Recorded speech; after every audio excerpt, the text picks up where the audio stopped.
ہمارے چینل میں خوش آمدید۔ چلیں شروع کرتے ہیں آج کی کہانی۔ میری بیوی سے جب میری شادی ہوئی وہ بیمار رہتی، اسی لیے ہر پیر کی شام اس کی خاص سہیلی جو ڈاکٹر تھی اس کا چیک اپ کرنے آتی، لیکن وہ قد میں مجھ سے بھی لمبی تھی اور ٹوپی والا عبایا پہن تھی۔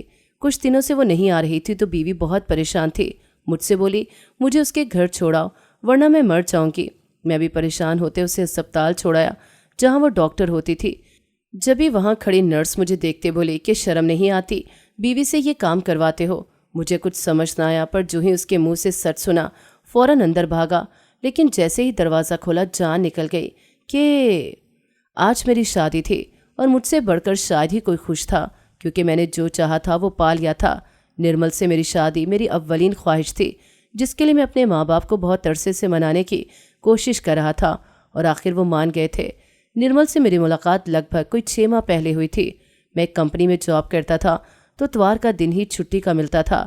میری بڑی بہن نے اس دن مجھے فون کیا تھا کہ ان کو بازار میں کچھ کام ہے تو میں ان کے ساتھ بازار چلوں، کیونکہ ان کے میاں کو ان کے ساتھ بازاروں میں چکر لگانا پسند نہیں تھا۔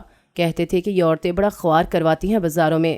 میں اپنی بہن کی بات نہیں ٹالتا تھا تو ان کے ساتھ بازار چلا گیا۔ میری بڑی بہن اپنے بچوں کے لیے کپڑے دیکھ رہی تھی، جہاں ایک لڑکی کھڑی ہوئی تھی وہ بھی بچوں کے کپڑے ہی دیکھ رہی تھی۔ میری بہن نے بچوں کے لیے کپڑے لیے اور دوسری دکان پر جانے لگی۔ میں ان کے ہم قدم ہی تھا، لیکن اس لڑکی کی آواز سن کر رک گیا۔ مڑ کر دیکھا تو وہ اپنا پرس گھنگال رہی تھی، جبکہ دکاندار اس سے پیسے مانگ رہا تھا، مگر لڑکی نے کہا تھا کہ اس کے پیسے جانے کہاں چلے گئے ہیں یا وہ لے کر آنا ہی بھول گئی ہے، مگر دکاندار اس پہ جھوٹ کا الزام لگا رہا تھا۔ جبکہ وہ شکل سے مجھے ایسی نہیں لگی تو میرے دل میں نرمی آ گئی اس لڑکی کے لیے۔ پھر اس کا مسئلہ اس سے پوچھ کر میں نے اس کے پیسے ادا کر دیے تھے، جو زیادہ نہیں تھے۔ پھر اس لڑکی نے ضد کی کہ وہ مجھے اپنے پیسے لوٹا دے گی۔ میں نے منع بھی کیا، مگر اپنی بات پر وہ بضد رہی اور میرا کانٹیکٹ نمبر مجھ سے لیا، لیکن بدقسمتی سے میرا فون چوری ہو گیا تو میرا اس سے رابطہ نہ ہو سکا۔ لیکن پھر کچھ ہی عرصے بعد دوسری میٹنگ بھی ہو گئی، جب میں ایک بزنس میٹنگ کے لیے دوسرے شہر گیا تھا اور راستے میں میری گاڑی خراب ہو گئی تھی۔ مجھے یاد ہے کہ میں اس وقت بہت پریشان تھا، کیونکہ میرے وقت پر میٹنگ پر پہنچنا بہت ضروری تھا اور وہ روڈ ایسا تھا جس پر پبلک ٹرانسپورٹ بھی نہیں چلتی تھی۔ اس وقت نرمل اپنی گاڑی میں وہاں سے گزری تو اس نے مجھے لفٹ دے دی اور وہیں سے ہماری دوستی کا آغاز ہوا۔ وہ ایک خوش اخلاق لڑکی تھی اور مجھے پہلی ہی ملاقات میں بہت اچھی لگی تھی۔ پھر پتہ چلا کہ وہ میرے ہی شہر سے تعلق رکھتی ہے۔ پھر ہماری ملاقاتیں بڑھنے لگیں۔ یوں ہم اس دن سے ایک دوسرے سے رابطے میں رہے اور بات کرتے کرتے ہم نے ایک دن شادی کا فیصلہ کر لیا۔ میرے ماں باپ کو تاہم اعتراض تھا کہ 2-4 مہینے میں کسی کا پتہ نہیں چلتا، اس لیے یہ فیصلہ غلط ہے۔ کچھ نرمل اکیلی رہتی تھی، اس کے ماں باپ کی علیحدگی ہو چکی تھی اور اس لیے میرے ماں باپ کو اعتراض تھا کہ اس کے سر پر کسی بڑے کا سایہ نہیں، تو جانے وہ کیسی لڑکی ہو، مگر میں ہر لحاظ سے مطمئن تھا اور اسے ہی اپنی زندگی میں شامل کرنا چاہتا تھا۔ اس لیے ان کو میری ضد کے آگے ہتھیار ڈالنے پڑے اور آج میری شادی ہو گئی تھی۔ لیکن میری شادی کی پہلی رات ہی میرے ارمان جیسے پانی میں بہہ گئے، کیونکہ میں سوچ بھی نہیں سکتا تھا کہ ایسا کچھ ہوگا۔ بلکہ میرے تو وہم و گمان میں بھی ایسا کچھ نہیں تھا، بلکہ میں تو بہت خوش تھا۔ اپنی بیوی کو خوشی سے رخصت کروا کے اپنے گھر لے آیا تھا۔ جب ہم گھر پہنچے تو رشتہ داروں نے ہمیں گھیر لیا تھا۔ مشکل سے ان سے جان چھڑا کے ہم نے اپنے کمرے کی راہ لی۔ میری اماں میری بیوی کو بیڈ پر بٹھا کر مجھے اپنے ساتھ باہر لے آئی۔ انہوں نے مجھ سے 1-2 بات کی اور اپنی بیوی کو منہ دکھائی کا تحفہ دینے کا کہا۔ میں نے ان کو مطمئن کر کے سونے کے لیے بھیج دیا اور خود کئی خواب آنکھوں میں سجائے اپنے کمرے میں داخل ہوا، مگر میرے وہ سارے خواب ٹوٹ کر دھرے کے دھرے رہ گئے، کیونکہ جیسے ہی میں نے کمرے میں قدم رکھا تو میری نئی نویلی دلہن بیڈ سے اٹھ کھڑی ہوئی۔ میری طبیعت خراب ہو رہی ہے، اس نے مجھ سے کہا۔ میں اچانک اس کی طبیعت خراب کا سن کر پریشان ہو گیا۔ کیا ہوا تمہاری طبیعت کو؟ میں نے اس سے طبیعت خرابی کی وجہ پوچھنی چاہی اور اس کی طرف بڑھا، مگر اس نے مجھے ہاتھ سے وہیں پر رکنے کا اشارہ کیا۔ جلدی سے ڈاکٹر کو بلا دیں، میری طبیعت ٹھیک نہیں ہے۔ اس کی بات سن کے میں نے کہا چلو میں تمہیں لے چلتا ہوں ڈاکٹر کے پاس، آ جاؤ۔ پر اس کی اگلی بات پر میں حیران ہو گیا، اس کی تو منطق ہی نرالی تھی۔ اس نے کہا تھا کہ نہیں، آپ میری دوست کو بلاؤ، وہ ڈاکٹر ہے، میرا علاج کرے گی۔ مگر اس وقت اس کو بلانا مجھے مناسب نہ لگا، اس لیے میں نے دوبارہ منع کر دیا اور کہا کہ ہم خود چلتے ہیں ڈاکٹر کے پاس۔ میں نے کہا نا، آپ میری دوست کو بلائیں، میرا علاج وہی کرتی ہے، اس کے علاوہ کوئی نہیں کر سکتا میرا علاج۔ اس نے مزید ضد کی تھی تو مجھے اس کی بات ماننی پڑی۔ میں نے اسے اس کی سہیلی کا نمبر لیا اور اس کو کال ملائی، مگر میری بات کرنے سے پہلے ہی میری بیوی نے فون مجھ سے چھیننے والے انداز میں لیا اور خود اپنی سہیلی سے بات کرنے لگی کہ میری طبیعت خراب ہے، تم آ جاؤ میرا چیک اپ کرنے۔ اس نے بات کر کے فون میری طرف بڑھایا اور خود واپس بیڈ پر بیٹھ گئی۔ میں حیران پریشان وہیں کھڑا تھا کہ یہ سب کیا ہو رہا ہے، مجھے سمجھ نہیں آ رہا تھا۔ کچھ ہی وقت میں اس کی سہیلی بھی آ گئی۔ اس نے مجھے مس کال کی تو میں نے اپنی بیوی کو دیکھا۔ اس نے کہا کہ میں نے منع کیا تھا اس کو کہ دروازے پر بیل نہ بجائے، مہمان ہیں اٹھ جائیں گے، تم جا کر دروازہ کھولو، وہ باہر کھڑی ہے اسے لے کے آؤ، مس کال کی ہے اس نے۔ اس کی بات سن کے میں باہر گیا، دروازہ کھولا تو میری حیرت کی انتہا نہ رہی جب ایک عورت کو ٹوپی والے برقعے میں دیکھا۔ میں نے پوچھا کہ آپ ڈاکٹر ہیں، میری بیوی کی سہیلی ہیں؟ تو اس نے صرف سر ہلایا اور گھر کے اندر داخل ہوئی۔ وہ قد میں مجھ سے بھی بڑی تھی۔ میں اس کے پیچھے ہی کمرے میں جانے لگا، مگر اس نے مجھے ہاتھ کے اشارے سے وہیں روک دیا اور خود کمرے میں چلی گئی۔ یہ سب مجھے بہت عجیب لگ رہا تھا کیونکہ پہلی بار دیکھا تھا کہ کوئی ڈاکٹر ٹوپی والے برقعے میں ہو۔ میں انتظار کرنے لگا۔ تقریباً 15 منٹ بعد وہ کمرے سے باہر آئی اور میری طرف دیکھے بنا ہی چلی گئی۔ مجھے بڑا عجیب لگ رہا تھا اس کا رویہ، ایک تو اس کا ٹوپی والا برقعہ پہننا، دوسرا اس کا بات نہ کرنا۔ مجھے کھٹک رہا تھا۔ میں جب کمرے میں گیا تو میری بیوی سوئی ہوئی ملی۔ میں وہیں کھڑا سوچنے لگا کہ میری بیوی کو ہوا کیا تھا۔ میری اس کے ساتھ پسند کی شادی تھی۔ پہلے تو اس نے مجھے نہیں بتایا تھا، مجھ سے اپنی بیماری کا ذکر تک نہیں کیا تھا اس نے۔ ہماری پہلے بھی کئی بار ملاقات ہو چکی تھی، وہ بھی اس طرح سے کہ میرا نام فہیم تھا۔ میرے گھر میں 4 بھائی اور میری 2 بہنیں تھیں۔ ہمارا گھر بہت بڑا تھا جہاں ہر بھائی کا پورشن الگ سے بنا ہوا تھا۔ جہاں میں اپنی بیوی کو لے کر آیا تھا یہ بھی گھر کا ایک پورشن تھا جو شادی کے بعد میرا ہو گیا تھا۔ میری دونوں بہنیں اور باقی بھائی بھی شادی شدہ تھے۔ میں سب سے چھوٹا تھا تو آخر میں میری ہی شادی ہوئی تھی۔ میری فطرت زیادہ بات کرنے والی نہیں تھی تو ہمارا رابطہ بڑھنے میں زیادہ ہاتھ اسی کا تھا۔ وہ مجھ سے دنیا جہاں کی باتیں کرتی تھی۔ وہ ایک اچھے گھرانے سے تعلق رکھتی تھی، خوبصورت اور نیک سیرت تھی، مگر اس نے اپنی سہیلی کا یا اپنے بیمار ہونے کا کبھی مجھ سے ذکر نہ کیا تھا۔ لیکن خیر یہ سوچ کر مطمئن ہو گیا کہ شاید اس کی طبیعت واقعی خراب ہو گئی ہو جاتی ہے انسان کی طبیعت خراب کبھی کبھی۔ اگلے دن میری بیوی اٹھی تو ٹھیک تھی۔ میں نے اس کا حال احوال پوچھا تو اس نے مسکرا کر جواب دیا کہ میں ٹھیک ہوں، تم میری ٹینشن مت لو۔ اس کے جواب سے میں مطمئن ہو گیا اور پھر باتوں باتوں میں میں نے اس کی رات والی سہیلی کا ذکر چھیڑ دیا کہ وہ کون تھی۔ پہلے تو کبھی اس کا ذکر نہیں کیا تھا تم نے میرے ساتھ۔ میری بات پر وہ کچھ چپ ہو گئی۔ وہ میری سہیلی تھی، اب ضروری تو نہیں سہیلی کا ذکر تمہارے ساتھ کرتی میں، اور مجھے یاد بھی نہیں تھا اس کا ذکر کرنا۔ اس نے کچھ دیر بعد جواب دیا تو میں نے سر ہلا دیا۔ ہاں اس کی بات تو واقعی ٹھیک تھی، بھلا وہ اپنی سہیلی کا ذکر میرے ساتھ کیوں کرتی؟ ناشتے پر میری اماں نے میری بیوی سے پوچھا کہ اس کے گھر والے ناشتہ لے کر آئیں گے کہ نہیں۔ میری بیوی نے خاموشی سے میری طرف دیکھا۔ میں نے اماں کو کہہ دیا کہ خیر ہے اماں، مصروفیات ہوتی ہیں، وہ لوگ بھی شادی سے تھک گئے ہوں کہ آرام کریں، اور ویسے بھی ہم ناشتہ تو کر ہی رہے ہیں۔ میں نے سہولت سے ان کو سمجھا دیا تو میری بیوی بھی مطمئن ہو گئی۔ اس کی شادی پر گھڑی 2 گھڑی کے لیے اس کے ماں باپ آئے تھے، پھر چلے گئے تھے، اور یہ بات میرے گھر والوں کو بالکل پسند نہیں آئی تھی۔ اس کے بعد رات کو پھر میری بیوی کی طبیعت خراب ہو گئی۔ اس نے پھر اپنی سہیلی کو بلایا تھا۔ مجھے سمجھ نہیں آیا کہ اس کی طبیعت کو کیا ہو رہا ہے۔ جب اس کی سہیلی اس کا چیک اپ کر کے چلی گئی تو میں دوبارہ کمرے میں داخل ہوا۔ کل رات کی طرح وہ سوئی ہوئی مجھے ملی۔ میں نے اس سے دوسرے دن اس بابت پوچھنے کا ارادہ کر لیا تھا۔ تبھی میں نے دوسرے دن اس سے پوچھ لیا، تمہاری طبیعت اتنی خراب کی ہو جاتی ہے، کیا مسئلہ ہے تمہارے ساتھ؟ میں نے نرمی سے اس سے پوچھا تھا تاکہ وہ غلط نہ سمجھے مجھے، تو اس نے بتایا کہ اس کی طبیعت ہی ایسی ہے، کبھی بھی بیمار ہو جاتی ہے۔ وہ اپنے گھر میں بھی اسی طرح بیمار ہوتی تھی، مگر بہت کم، پر اب میری بیوی سے جب سے میری شادی ہوئی وہ بیمار رہتی ہے۔ مجھے یاد پڑا جب میں نے اسے شادی کی بات کی تھی تو اس نے کہا تھا ابھی نہیں، انتظار کرو، پھر ہمارا رشتہ ہو گیا، لیکن شادی کے لیے انتظار کرنا پڑا تھا۔ میری اماں کو جلدی تھی میری شادی کرنے کی کیونکہ میں آخری اولاد تھی ان کی۔ وہ میری خوشیاں دیکھنے کی خواہش مند تھی، پر میری بیوی کے گھر کی طرف سے شادی میں تاخیر ہو رہی تھی۔ بارہا میں نے بھی وجہ پوچھی تھی مگر ہمیشہ ٹال دیتی تھی وہ۔ اب مجھے لگ رہا تھا شاید یہی وجہ تھی اس بات کی کہ وہ بیمار ہونے کی وجہ سے جلدی شادی نہیں کرنا چاہتی تھی۔ میں نے اپنی بیوی سے وعدہ کیا کہ اس کا اچھے سے علاج کرواؤں گا میں، تو اس نے کہا کہ اس کا علاج صرف اس کی وہی خاص ڈاکٹر سہیلی کر سکتی تھی۔ میں بھی مان گیا۔ شادی کو 2-3 دن گزرے تو میری اماں نے میری بیوی سے کہا تھا کہ وہ اپنے مائکے سے ہو آئے، مگر میری بیوی نے منع کر دیا کہ وہ فی الحال نہیں جائے گی۔ لیکن اماں کو اس کی بات شاید پسند نہیں آئی تھی۔ یہ تو رسم ہوتی ہے شادی کے اگلے دن ماں باپ کے گھر جانا۔ خیر سے تم دونوں کی شادی کو 3 دن گزر چکے ہیں، تم گئی ہی نہیں۔ میری اماں کے سمجھانے پر وہ خاموش ہو گئی، پھر کچھ دیر بعد بولی کہ ٹھیک ہے میں چلی جاؤں گی۔ اس کی بات سن کے اماں تو چلی گئیں، جبکہ پھر اس کے اگلے دن میری بیوی کہیں جانے کے لیے تیار ہو رہی تھی۔ میں نے حیرت سے پوچھا کہ وہ کہاں جانے کے لیے تیار ہو رہی ہے، چونکہ اس نے مجھے بتایا نہیں تھا کہ اس نے کہیں جانا ہے۔ اپنے مائکے جا رہی ہوں، کل اماں نے کہا تھا کہ چلی جاؤ تو بس جا رہی ہوں، اس نے جواب دیا تو میں بھی اس کے ساتھ جانے کا سوچنے لگا۔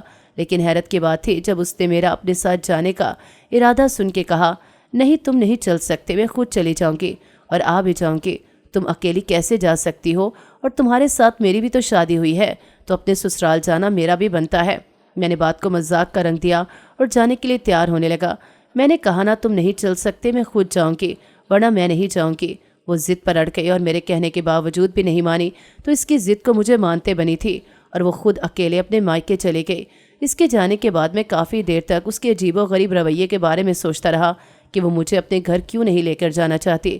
پھر وہ تقریباً رات کے وقت وہاں سے لوٹ کر آئی تھی اور میرے پوچھنے پر کہنے لگی، تمہیں تو پتہ ہے میرے ماں باپ دونوں اپنی اپنی زندگی میں مگن ہیں، اس لیے میں تمہیں اپنے ساتھ کیسے لے جا سکتی تھی، جبکہ میں خود بھی ان کے لیے قابل قبول نہیں تھی۔ مجھے اس کی بات پر یقین آ گیا اور میں چپ ہو گیا۔ اگلے دن پیر تھا۔ اس نے مجھے کہا کہ کل میری وہ سہیلی میرا چیک اپ کرنے آئے گی، میری طبیعت پھر خراب لگ رہی ہے مجھے۔ میں نے اس پر بھی کوئی اعتراض نہ کیا۔ جب وہ سو گئی تو میں نے چپکے سے اس کا فون اٹھایا اور اس کی سہیلی کا نمبر سرچ کرنے لگا، کیونکہ وہ مجھے بہت عجیب سی لگتی تھی، تو سوچا اس کے بارے میں انفارمیشن لے لوں تھوڑی۔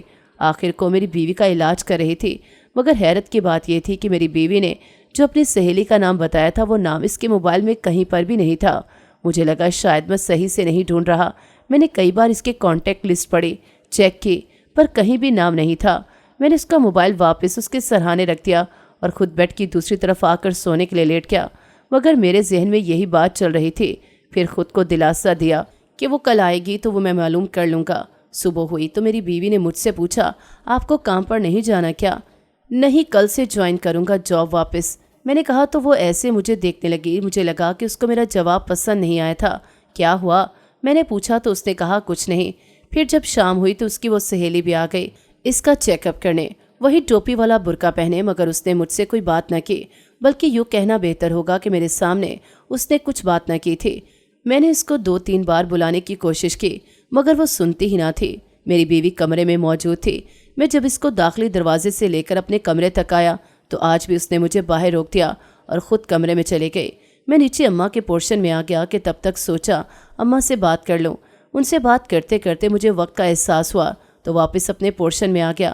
چپکے سے اپنے کمرے کا دروازہ کھول کے اندر دیکھا کہ وہ ڈاکٹر موجود ہے یا نہیں، پر میرا دل سکڑ گیا یہ دیکھ کر کہ وہ نہیں تھی وہاں اور میری بیوی پرسکون بیڈ پر سوئی ہوئی تھی۔ میں نے سوچا تھا جاتے وقت اس کی سہیلی سے اس کی انفارمیشن لے لوں گا، مگر مجھے شاید دیر ہو گئی تھی آنے میں اور وہ جا چکی تھی۔ پھر میری شادی کے لیے لی کی چھٹیاں ختم ہو گئیں تو واپس اپنی جاب شروع کر دی اور روز صبح کو اپنے کام پر چلا جاتا، شام کو لوٹ کر آتا، جبکہ ہر پیر کی شام اس کی وہ خاص سہیلی جو ڈاکٹر تھی اس کا چیک اپ کرنے آتی تھی۔ میری بیوی نے مجھ سے کچھ وقت مانگا تھا تاکہ اس کی سہیلی اس کا علاج کر سکے، اور میں نے وعدہ کیا تھا کہ وہ جتنا چاہے وقت لے لے۔ ایک روز تو میں آفس سے لوٹا تو میری بیوی کا موڈ بگڑا ہوا تھا۔ میں نے جب اس سے بات کی تو اس نے غصے سے جواب دیا۔ مجھے اس کے بلا وجہ غصے ہونے والی بات سمجھ نہیں آئی تھی، تو وجہ پوچھی تو اس نے کہا کہ اپنے گھر والوں کو منع کر دیں، یہاں نہ آیا کرے میرے گھر۔ مجھے اس کی بات پر غصہ آیا تھا، کیوں میرے گھر والے میرے گھر نہیں آئیں گے تو کہاں جائیں گے؟ میں نے کہا تو وہ رونے لگی۔ مجھے اس کو یوں روتے دیکھ کر پریشانی نے آ گھیرا۔ میں نے سوچا کوئی بات ہو سکتی ہے جو میرے پیچھے ہوئی ہو گھر میں۔ آپ کی اماں نے میری سہیلی کی بہت انسلٹ کی آج، وہ میرے پاس آئی تھی اور اماں نے اس کو چور کہہ دیا۔ وہ بولی تھی تو میں نے پوچھا کہ آج تو پیر نہیں، پھر تمہاری سہیلی آئی کیوں تھی؟ میری بات پر وہ الٹا ناراض ہو گئی اور کہنے لگی کہ کیا وہ ایسے نہیں آ سکتی، مجھ سے ملنے آئی تھی، مگر میں کمرے میں تھی جب میری سہیلی گھر میں داخل ہوئی تھی۔ اسی وقت اماں بھی ہمارے پورشن میں آ رہی تھی۔ بس پھر کیا، اس کو دیکھ کر اماں نے چور چور کا شور ڈال دیا، جس وجہ سے میری بیوی کو غصہ چڑھا ہوا تھا۔ میں نے پوری بات جان کر اس کو سمجھایا کہ غلطی ہو گئی اماں سے، میں سمجھا دوں گا، لیکن اس کی ضد تھی کہ اس پورشن میں آنے سے منع کروں سب کو میں۔ فی الحال اس کے بگڑے موڈ کی وجہ سے میں نے حامی بھر لی، کیونکہ مجھے اس سے محبت تھی تو اس کو پریشان نہیں دیکھ سکتا تھا۔ اس کے بعد سہولت سے میں نے اپنے گھر والوں سے بھی بات کر لی کہ میری غیر موجودگی میں میرے پورشن میں نہ جائیں، جس بات سے میری بیوی بھی مطمئن ہو گئی تھی۔ اماں نے مجھے کہا بھی کہ مجھے کیا پتا تھا کہ تیری بیوی کی دوست برقعے میں ہے، اس کی حرکتیں بھی مجھے مشکوک لگی تو میں نے اسے چور کہہ دیا۔ اب اس میں میرا کیا قصور؟ میں جانتا تھا کہ اماں کا کوئی قصور نہیں، لیکن پھر بھی کچھ عرصے کے لیے انہیں اپنے پورشن میں آنے کے لیے منع کر دیا۔ اس کے بعد ایک دن میرے ساتھ جو واقعہ ہوا میرے لیے ناقابل یقین تھا اس نے میرے ہوش ہی اڑا دیے تھے۔ میں اپنے کام سے اس علاقے میں آیا ہوا تھا جہاں میری بیوی کا مائکا تھا۔ اس کی ماں یہیں رہتی تھی۔ میں نے سوچا یہاں تک آ گیا ہوں تو اپنے سسرال سے ہو کر جاؤں۔ ویسے بھی کافی وقت ہو گیا تھا مجھے یہاں آئے ہوئے۔ شادی کے بعد اپنے سسرال چکر نہیں لگا پایا تھا میں۔ آج موقع ملا تھا۔ جب میں وہاں گیا اور دروازے پر دستک دی تو ایک انجان آدمی نے دروازہ کھولا۔ اس نے مجھ سے میرا تعارف پوچھا۔ میں حیران ہو گیا کہ یہ میرا سسرال تھا۔ یہاں انجان لوگ رہتے تھے، مگر میں نے پھر بھی اپنا تعارف ان کو دیا اور اپنے سسرال والوں کے بارے میں پوچھنے لگا، پر وہ تو ان کو جانتے ہی نہیں تھے اور وہ نئے کرایہ دار تھے اس گھر کے۔ میرا تو ذہن معاف ہو گیا تھا کہ میرے سسرال والے بنا بتائے ہمیں کہاں جا سکتے تھے۔ پھر سوچا میری بیوی کو معلوم ہوگا، اس سے جا کر پوچھتا ہوں۔ گھر آیا تو میری بیوی گھر پر نہیں تھی۔ مجھے اس بات نے بڑی حیرت دی کہ وہ کہاں چلی گئی ہے۔ اسی سوچ کو سوچتے ہوئے میں اپنی اماں کے پورشن میں آ گیا۔ شاید وہ وہاں پر ہو، مگر وہاں بھی وہ نہیں تھی۔ مجھے اب پریشانی نے آ گھیرا۔ میں اماں سے بہانہ کر کے واپس اپنے پورشن میں آ گیا۔ جب کمرے میں داخل ہوا تو میری بیوی بیڈ پر بیٹھی اپنے موبائل میں گم تھی۔ اسے دیکھ کر مجھے تسلی ہوئی اور پوچھا کہ تم کہاں گئی تھی؟ وہ کہتی کہیں نہیں، میں تو ابھی واش روم سے نکلی ہوں۔ اس نے کہا تو اس کی بات پر مجھے حیرت ہوئی، لیکن شاید وہ صحیح کہہ رہی تھی۔ میں نے اپنی پریشانی واش روم میں چیک نہیں کیا تھا۔ میرے ذہن سے وہ بات بھی نکل گئی تھی۔ پریشانی میں جو اس سے پوچھنی تھی میں نے، اب اس کی طبیعت بھی بہتر ہوتی تھی۔ میں نے سوچا اس سے بات کر لوں اپنے رشتے کو آگے بڑھانے کی، اس لیے میں نے بات کی تو اس نے کچھ نہیں کہا تھا، مگر دوسرے دن ہی اس کی طبیعت خراب ہو گئی۔ میں نے کہا اپنی سہیلی کو بلاؤ، مگر وہ کچھ دن سے نہیں آ رہی تھی تو میری بیوی پریشان تھی۔ میں نے کہا تھا کہ میں جا کر لے آتا ہوں اس کو، تو بھی اس نے منع کر دیا کہ نہیں، اس کو میں نہیں لے کر آ سکتا۔ مگر میری بیوی کی طبیعت بہت خراب رہنے لگی تھی۔ اب تبھی وہ مجھ سے بولی کہ مجھے اس کے گھر چھوڑاؤ ورنہ میں مر جاؤں گی۔ میں بھی پریشان ہوتے ہوئے اسے اس کے گھر لے جانے لگا، مگر رستے میں اس نے مجھے ایک ہسپتال کا ایڈریس دیا کہ گھر کی بجائے اس کو میں وہاں چھوڑ دوں۔ پھر میں اسے اس ہسپتال چھوڑایا جہاں وہ ڈاکٹر ہوتی تھی۔ ایک نرس اس کو اپنے ساتھ اس کے روم میں لے گئی۔ میں وہیں کھڑا انتظار کرنے لگا۔ میرا اس ڈاکٹر سے بھی سامنا نہیں ہوا تھا، بلکہ وہ اپنے کمرے سے باہر نہیں آئی تھی۔ میں نے سوچا آج ان سے ڈسکس کر کے اپنی بیوی کی طبیعت کے بارے میں پوچھ ہی لوں کہ آخر مسئلہ کیا ہے، اس کی طبیعت اس قدر خراب کیوں رہتی ہے، اور کچھ دن اگر چیک اپ نہ ہو تو اس کی اتنی حالت خراب کیوں ہو جاتی ہے، جیسے مرنے والی کیفیت۔ میں تو آج گھبرا گیا تھا اس کی حالت دیکھ کر۔ میں وہیں بیٹھا انتظار کے ساتھ ساتھ سوچوں میں مصروف تھا۔ جب نرس ڈاکٹر کے کمرے سے عجلت میں باہر آئی، میں نے اپنی بیوی کی طبیعت اس سے پوچھی تو اس نے کہا ابھی کچھ نہیں کہہ سکتے ہم۔ اس کی بات سن کر مزید میں پریشان ہو گیا۔ جبھی وہاں کھڑی نرس مجھے دیکھتے ہوئے بولی کہ شرم نہیں آتی بیوی سے یہ کام کرواتے ہوئے؟ مجھے کچھ سمجھ نہیں آیا۔ میں نے اس سے کہا کہ آپ کا کیا مطلب ہے، کہنا کیا چاہ رہی ہیں آپ؟ میں نے انجان پن سے پوچھا تو وہ مجھے غصے سے گھورنے لگی، جیسے کہہ رہی ہو کہ تمہارا یہ ناٹک، مگر میں تو سچ میں انجان تھا۔ پلیز آپ مجھے بتائیں، میں سچ میں انجان ہوں آپ کی بات سے اور اپنی بیوی کی بیماری سے۔ میں نے ریکویسٹ کی تو وہ کچھ نرم پڑی اور مجھے ساری بات بتانے لگی۔ جو ہی اس کے منہ سے سچ سنا، میرے قدموں تلے سے زمین نکل گئی۔ مجھے بالکل بھی یقین نہ آیا کہ ایسا کیسے ہو سکتا ہے۔ یہ بالکل ناممکن سی بات تھی، جبکہ میرا ذہن بالکل بھی سوچنے سمجھنے سے مفلوج ہو گیا تھا۔ کچھ سمجھ نہیں آ رہا تھا کہ کیا وہ نرس سچ بول رہی ہے یا پھر میری بیوی نے واقعی ایسا کیا ہے۔ میں نے نرس کے چہرے کو غور سے دیکھا۔ اس کے چہرے سے ہی پتہ چل رہا تھا کہ وہ سچ بول رہی ہے۔ میں فوراً اندر بھاگا ڈاکٹر کے کمرے میں۔ میری بیوی ابورشن کروانے آئی تھی یہاں، اور جبکہ ہمارے بیچ تو ابھی ازدواجی رشتہ شروع نہیں ہوا تھا تو وہ کیسے ابورشن کروا سکتی تھی؟ جیسے ہی دروازہ کھولا جان نکل گئی کہ میری بیوی تو کسی لڑکے کے ساتھ وہاں بیٹھی تھی، اور اس لڑکے کو میں بالکل بھی نہیں جانتا تھا۔ مجھے دیکھ کر میری بیوی گھبرا گئی، اس کے چہرے پر کچھ خوف چھا گیا۔ میں نے اس سے پوچھا یہاں تو اس کی سہیلی ڈاکٹر تھی، جبکہ وہ لڑکا بھی میری بیوی کو ہی دیکھ رہا تھا، جیسے اس کے جواب کا منتظر ہو۔ ہاں، مگر جب میں یہاں آئی تو مجھے پتہ چلا وہ آج نہیں آئی، تو میں نے ان ڈاکٹر سے بات کی تھی اپنی طبیعت کے بارے میں۔ وہ گھبرا کر مجھ سے کہنے لگی، مگر وہ چہرے سے بہت نقاہت زدہ لگ رہی تھی۔ میں نے غور سے اس کو دیکھا اور سوچ میں پڑ گیا، کیا وہ مجھے دھوکہ دے رہی ہے؟ مگر فی الحال کچھ سمجھ نہیں آیا اور ہم لوگ گھر واپس آ گئے۔ لیکن میرے دل میں شک کا بیج پیدا ہو گیا کہ وہ کیوں کر رہی ہے میرے ساتھ اس طرح۔ میں نے اس نرس سے ساری ڈیٹیلز لی تھی، اس ڈاکٹر کی بھی۔ پہلے وہ مجھے بتا نہیں رہی تھی کہ ان کے اصولوں کے یہ خلاف ہے، مگر پھر زیادہ کہنے پر اور کچھ پیسے لے کر اس نے بتا دی ساری ڈیٹیلز، جو کچھ خاص نہیں تھی۔ بس اتنا معلوم ہوا تھا کہ اس کے پاس لڑکیاں زیادہ تر آتی تھیں چیک اپ کے لیے یا ابورشن کروانے۔ مجھے اب ساری بات یاد پڑی تھی کہ میری بیوی کے گھر والے بھی اس گھر میں موجود نہیں تھے۔ اس کا بیمار ہونا، آہستہ آہستہ ساری بات سمجھ آ رہی تھی مجھے، اور اس کی سہیلی کا آنا